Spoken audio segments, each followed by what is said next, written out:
Subscribe பண்ணாதவங்க subscribe பண்ணுங்க. அப்படியே பக்கத்துல இருக்க பெல் ஐகானையும் பிரஸ் பண்ணுங்க. மகர ராசி அன்பர்களுக்கு வணக்கம். காலபுருஷனுக்கு 10வது ராசி சனி பகவான் ஆட்சி பெறும் வீடு. இப்பொழுது சனி பகவான் உபஜயஸ்தானத்தில் இருக்கிறார், குரு பார்வையில் இருக்கிறார். மகர ராசியில் பிறந்த அன்பர்களுக்கு தொட்டதெல்லாம் தொடங்க போகிறது. காரிய சித்தி, காரிய அனுகூலம் நடக்க போகிறது.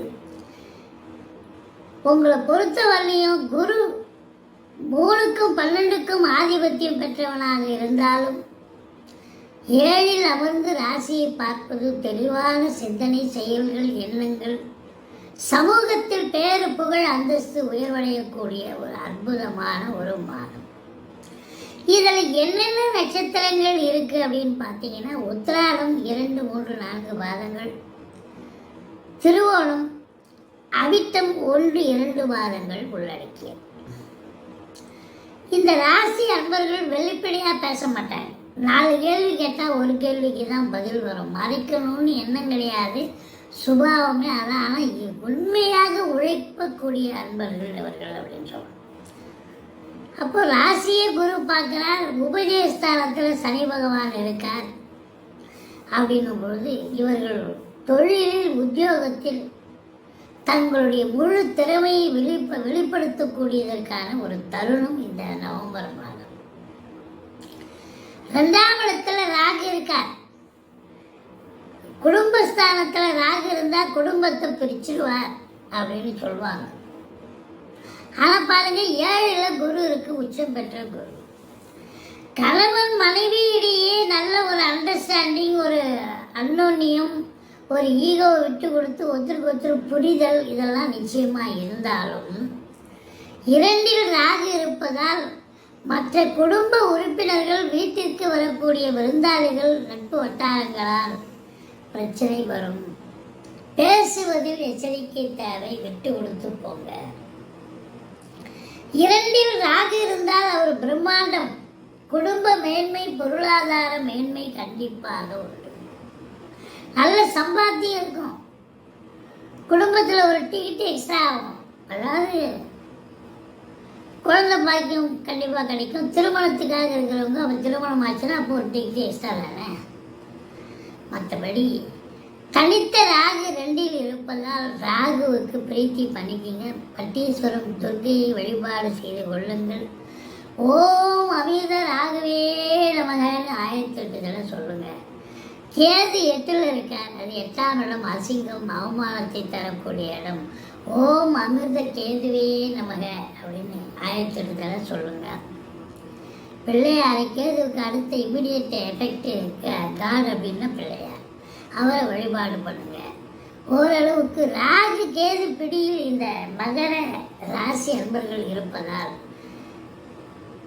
அதாவதுங்க எல்லா கிரகத்தை விட வலிமையானது ராகு கேது. அப்போ ராகு கேதுவை நீங்கள் கெட்டியமாக பிடிச்சிட்டீங்கன்னு சொன்னால் நிச்சயமாக, அதாவது வழிபாடு பண்ணீங்கன்னு சொன்னால் அவங்களால வரக்கூடிய பிரச்சனை தலைக்கு வர்றது தலைப்பாயிட போகும். மற்றபடி இந்த பேசுவதை தொழிலாக கொண்டு செயல்படுவார்கள் இல்லையா, வழக்கறிஞர்கள், ஆசிரியர்கள், பேராசிரியர்கள், ஜோதிடர்கள், இவங்களுடைய பிறப்பு தசாபுத்தி, பிறப்பு ஜாதகம்னு ஒன்று இருக்கு இல்லையா, அதனுடைய தசாபுத்தி இப்போ இயங்கிட்டு இருக்கோம். இப்போ நடந்து கொண்டிருக்கும் தசாபுத்தி சிறப்பாக இருக்கும் பட்சத்தில் இந்த ராகு உங்களை தூக்கி பெரிய லிஃப்ட் கொடுப்பார். ஒரு சாதாரணமாக இருந்திருப்பீங்க, திடீர்னு பார்த்தா மீடியாவில் உங்கள் பிரபலமாகிறதுக்கும், யூடியூப்பில் பிரபலமாகிறதுக்கும், இப்படி பத்திரிகையில் உங்கள் முகம் வர்றதுக்கும், உங்கள் பேர் வர்றதுக்கும் வாய்ப்புகள் வரும். ஆனால் அதுவே கரெக்டு டைம் படி தசாபுத்தி சரியில்லைன்னா இந்த ராகு ஒரே ஒரு சொல்லி அந்த சொல்லால் அப்படியே அகல பாதாளத்துக்கு வந்து விட்டுரும். ஒரு சொல் வெல்லும் நேரம் நல்லா இருந்தா, ஒரு சொல் கொல்லும் டைம் சரியில்லைன்னா. அதனால் எச்சரிக்கையாக இருந்துக்கங்க. மற்றபடி எடுக்கிற முயற்சி சக்ஸஸ் ஆகும். இளைய சகோதரர்கள் உங்களுக்கு ஆதரவாக இருப்பார்கள். குறுகிய தூர பயணத்தால் நன்மைகள் நடக்கும்.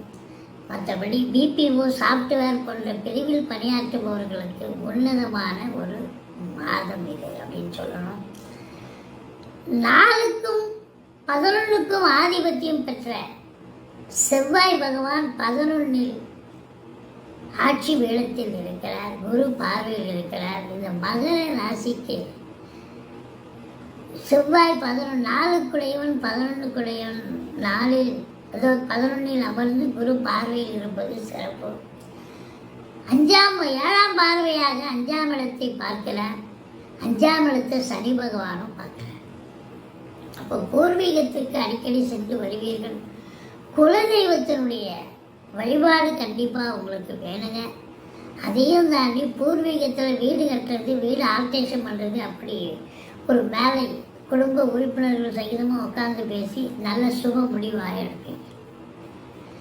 இருந்தாலும் 5ஆம் இடத்தை சனி பார்ப்பதால் பிள்ளைகளுக்கு இடர்பாடுகள் வரும், இன்னல்கள் வரும். உங்களுக்கு அவங்களுக்கு கூட கருத்து வேறுபாடு வரும், விட்டு கொடுத்து போங்க.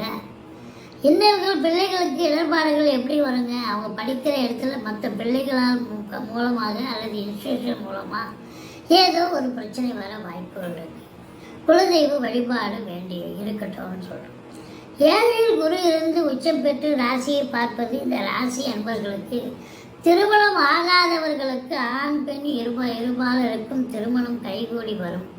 கணவன் மனைவி ஒற்றுமை. இதனால் வரைக்கும் கணவன் மனைவி இடையே கருத்து வேறுபாடு, ஒருத்தருக்கு சண்டை சச்சரவு பிரச்சனைகள் இருந்திருக்கலாம். ஆனால் இப்போ பார்த்தா ஒரு அன்னோன்யமாக செயல்படக்கூடிய ஒரு அமைப்பு.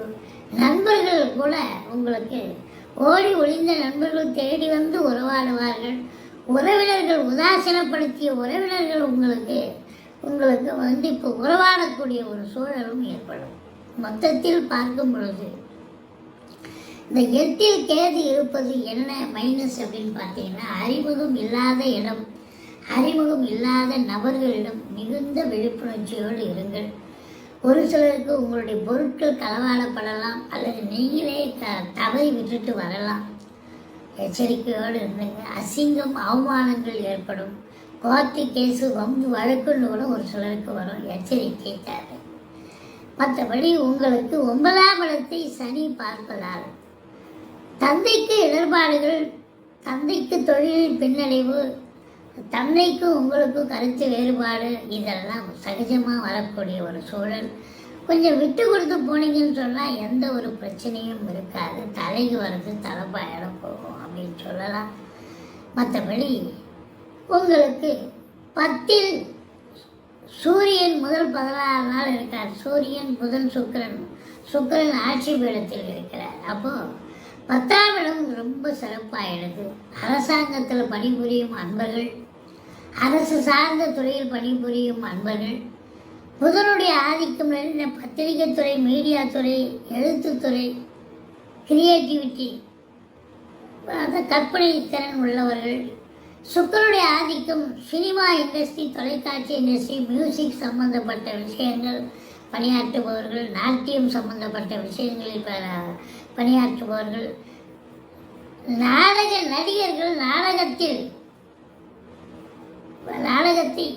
அதாவது அதில் பணியாற்றக்கூடிய அத்துணை பேர்களுக்கும் அற்புதமான நேரம், சாதிக்கும் தருணம் அப்படின்னு சொல்லலாம். 11இல் சூரியன் செவ்வாய் 5 தேதிக்கு பிறகு சூரியன் இங்கே வரார். அப்போ அரசாங்கத்தால் அனுகூலம், அரசியல்வாதிகளுக்கு பொற்காலம், தந்தையால் யோக பாக்கியங்கள் 15 தேதிக்கு பிறகு நிச்சயமாக உண்டு. குரு பார்வையில் இருப்பதால் அசையா சொத்துக்கள் மூலம் வருமானம் நிச்சயமாக இருக்கும். மூத்த சகோதரத்தால் ஆதரவு உண்டு. ரியல் எஸ்டேட் பிரமுகர்கள், பிளாட் ப்ரமோட்டர்ஸ், பில்டர்ஸ், கட்டிடக் கலைஞர்கள், இடம் வாங்கி விற்கக்கூடிய அன்பர்கள், இவங்களுக்கெல்லாம் ஒரு பொற்காலம் என்று சொன்னால் மிகையாக. மொத்தத்தில் பார்க்கும் பொழுது இந்த ராசி அன்பர்கள் 12, 13, 14 சந்திராஷ்டம நாட்கள் வர இருப்பதால், சந்திராஷ்டமம்னு சொல்லிக்கிங்க. நீங்கள் வேலை பார்க்குற இடத்துலையே, தொழில் பண்ணுற இடத்துல சூதனமாக நடந்துப்பீங்க. யார் என்ன பிரச்சனையை கொண்டு வந்தாலும் நீங்கள் லாபகமாக இருந்து அந்த பிரச்சனையை டீல் பண்ணி ஒன்றும் இல்லாமல் ஆக்கிடுவீங்க. உங்கள் திறமையே அல்ல. மற்றபடி நீங்கள் வணங்க வேண்டிய தெய்வம் பட்டீஸ்வரம், விஷ்ணு துர்க்கை. ஓம் அமிர்த ராகுவே நமக, ஓம் அமிர்த கேதுவே நமக, வழிபாடு செய்து கொள்ளுங்கள். ஆஞ்சநேயரை வழிபாடு செய்து கொள்ளுங்கள். இந்த மகர ராசியில் பிறந்தவர்களுக்கு இந்த நவம்பர் மாத கிரகங்கள் சில சங்கடங்களை தந்தாலும் பெரிய அளவில் நன்மைகள் செய்யக்கூடிய அமைப்பு என்று சொன்னால் மிகையாகாது. மேலும் தகவலுக்கு எங்கள் சேனலை மறக்காமல் சப்ஸ்கிரைப் பண்ணுங்கள். நன்றி.